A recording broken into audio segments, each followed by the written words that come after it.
আলেম সমাজকে সম্মান দিতে হবে। আলেম সমাজকে বাঁকা চোখে দেখা যাবে না। আলেম সমাজকে কটূক্তি ছড়ানো যাবে না। আলেম সমাজের বিরুদ্ধে কথা বলা যাবে না।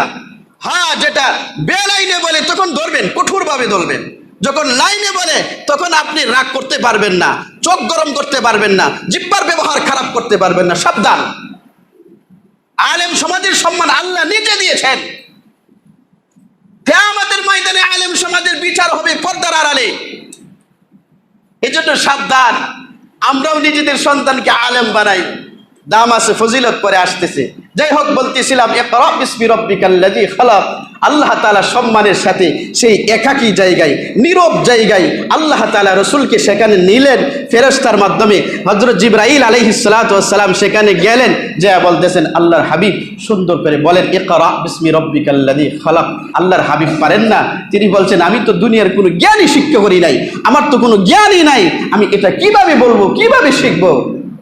রাসূলুল্লাহ সাল্লাল্লাহু আলাইহি ওয়াসাল্লামের এই কথাই হযরত জিবরাইল আলাইহিস সালাতু ওয়াস সালাম এরকম বুকে চাপা দিলেন, এরকম দূরে চাপা দিলেন আর বললেন রাসূল এখন বলেন।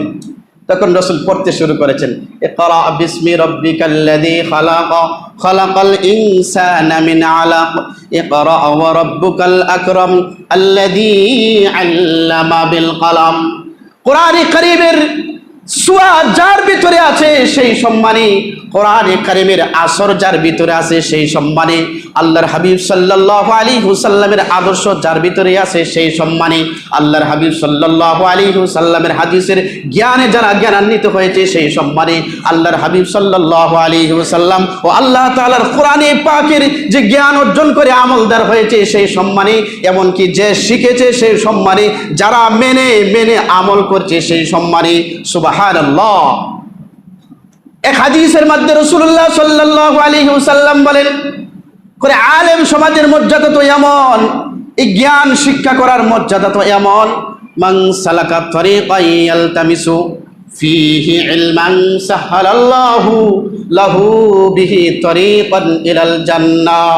কেউ যদি দ্বীনের জ্ঞান শিখবার জন্য, কেউ যদি কোরআনের জ্ঞান শিক্ষা করবার জন্য, কেউ যদি হাদিসের জ্ঞান শিখবার জন্য তার ঘর থেকে রাস্তায় বের হয়, আল্লাহর হাবিব সাল্লাল্লাহু আলাইহি ওয়াসাল্লাম বলেন জান্নাতে যাওয়ার জন্য আল্লাহ পাক তার রাস্তাকে সহজ করে দেন।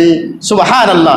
সাহালাল্লাহু লাহু তরিকান ইলাল জান্নাহ। তরিকুন মানে রাস্তা, সাহাল মানে সহজ, জান্নাত মানে জান্নাত। আল্লাহর হাবিব তার জবান দিয়ে বের করেছেন আল্লাহ তার জান্নাতে যাওয়া সহজ করে দেন এক শর্তে, সেই শর্ত হচ্ছে যে নাকি কোরআন ও হাদিসের জ্ঞান শিক্ষা করবার জন্য তার ঘর থেকে বের হয়ে যায়। সুবহানাল্লাহ।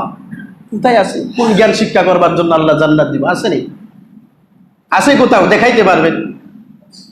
এটা আমাদের শক্তি, মুসলিম উম্মার শক্তি, এটা মুসলিম উম্মার মর্যাদা, এটা প্রতিটা নর নারী মুসলিম উম্মার জন্য আল্লাহ পাক রব্বুল আলামিন জান্নাতে যাওয়া সহজ করে দিয়েছেন ইলমে দ্বীনের মাধ্যমে, কোরআনের মাধ্যমে, হাদিসের মাধ্যমে, এই জ্ঞান শিক্ষার মাধ্যমে, এই জ্ঞানের উপরে আমল করার মাধ্যমে। সুবহানাল্লাহ। আমরা যারা জ্ঞান শিখতে পারি নাই চেষ্টা করব এই জ্ঞান শিখবার জন্য ইনশাআল্লাহ। যাদের সন্তানাদি আছে তাদের সন্তানদেরকে এরকম সম্মানিত করব ইনশাআল্লাহ। পারবো না? হাফেজ বানান, আলেম বানান, মুফতি বানান, মৌলানা বানান, একজন আমলদার মানুষ বানান, একজন আমলদার সন্তান বানান। আপনার নাতি আছে, ভাইয়ের ভাতিজা আছে, যেই হোক না কেন এরকম দেখে দেখে দেখে দেখে আপনার যেখানে মনে চায় সেখান থেকে একজন যোগ্যমান আলেম তৈরি করেন। এক আলেম এক সমাজকে নিয়ে জান্নাতে যান। সুবহানাল্লাহ। আল্লাহর হাবিব সাল্লাল্লাহু আলাইহি ওয়াসাল্লাম বলেন এক হাদিসের মধ্যে যে এই আলেমের সাথে যাদের সম্পর্ক থাকবে, আমলদার আলেম সে তৈরি হয়েছে, তার জ্ঞানের উপরে সে আমল করে, কোরআন সুন্নাহর জ্ঞান শিখেছে, কোরআন সুন্নাহর জ্ঞানের উপরে সে আমল করে, এরকম আলেমদের সাথে যাদের সম্পর্ক থাকবে আল্লাহ তাআলার হাবিব বলেন যাদের সাথে এক নজর দেখা সাক্ষাৎ হবে সেও একদিন তার পাশ লবি। সুবহানাল্লাহ। যদি সে জান্নাতে যাওয়ার সার্টিফিকেট পায়। কি মনে করেন ভাই? আপনার নাতি আলেম হবে, আপনার নাতি হাফেজ হবে, আপনার ভাতিজা আলেম হবে, আপনার ভাতিজি আলেমা হবে। এটা তো আমাদের জন্য সুবর্ণ সুযোগ আল্লাহ দুনিয়ার মধ্যে করে দিয়েছেন জান্নাতে যাওয়া। একজন দরদরে হাজারো মানুষ জান্নাতে যাওয়ার ব্যবস্থাপনা হবে। বলবেন যে তো সব ছেড়ে দিয়ে বসে থাকাই দরকার, খালি আলেম বানানোর দরকার, হাফেজ বানানোর দরকার না। দোকানদারের মূল ক্যাশ যদি বাইরে ছেড়ে দেয়, দোকানদারিত্ব চলবে? আপনার আমার আমল আপনার আমারই করতে হবে।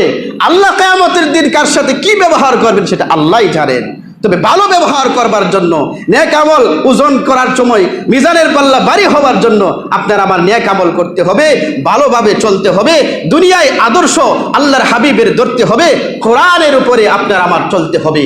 কোরআনের বাহিরে চলা যাবে না, আল্লাহ রসুলের আদর্শের বাহিরে চলা যাবে না। আপনার আবার চোখের পাতি থেকে নিয়ে একেবারে পায়ের চালা পর্যন্ত যত অঙ্গ প্রত্যঙ্গ আছে, প্রত্যেকটা অঙ্গ প্রত্যঙ্গ রসুলের তরিকা কোরআন এবং সুন্নাহ অনুযায়ী চালাইতে হবে। তারপরে হচ্ছে বিচার। আল্লাহ আমাদের তৌফিক দান করেন ভালো রাস্তায় চলবার। সবাই বলেন আমিন। আমাদের সন্তানকে আলেম বানানোর তৌফিক দান করেন আমিন। আলেমা বানানোর তৌফিক দান করেন আমিন। আল্লাহ তাআলা আলেমের দাদা, আলেমের কাকা, আলেমের মামা, আলেমের ভাই বেরাদর হবার তৌফিক দান করেন আমিন। জান্নাতে যাওয়ার জন্য আল্লাহ তাআলা আমাদের জন্য সহজ করে দেয় আমিন। আরো জোরে বলেন আমিন। ওয়া আখিরু দাওয়ানা আনিল হামদুলিল্লাহি রাব্বিল আলামিন।